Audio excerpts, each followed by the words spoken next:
L'ambiance est festive au quartier général d'Emmanuel Macron. Les partisans laissent éclater leur joie à l'annonce des résultats. Comme en 2017, le duel de second tour de la présidentielle opposera Emmanuel Macron à Marine Le Pen.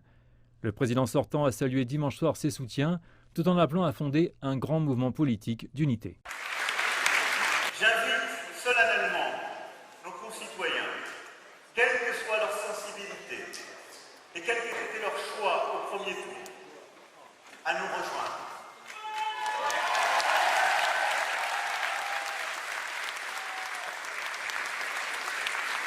Certains le feront pour faire barrage à l'extrême droite. Chacune et chacun, le 24 avril prochain, nous pouvons faire le choix d'une nouvelle époque française et européenne. Le 24 avril, nous pouvons faire le choix de l'espoir. Le 24 avril, nous pouvons faire le choix de la France et de l'Europe ensemble. Vive la République!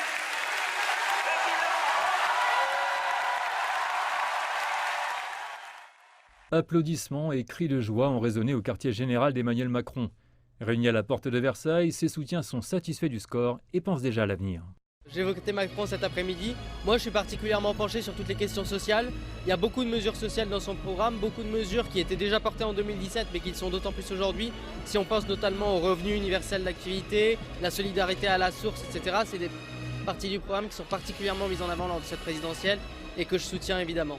J'ai voté Macron dès le premier tour. Ce qui m'a plu avant tout dans son programme, c'est son engagement européen, le fait qu'il veut une France forte dans une Europe puissance, avec des investissements en France. Il a rétabli le pouvoir d'achat en France, baissé le chômage. On n'a jamais eu autant de promesses de CDI. Le chômage a baissé à un niveau historique depuis plus de 40 ans, donc il a fait ses preuves à l'échelle au niveau économique, au niveau de tout ce qui est souveraineté européenne. Dimanche, quelques 48 700 000 électeurs se sont rendus aux urnes pour le premier tour de l'élection présidentielle. Le deuxième tour se déroulera le dimanche 24 avril et permettra de désigner le prochain président ou la prochaine présidente de la République française.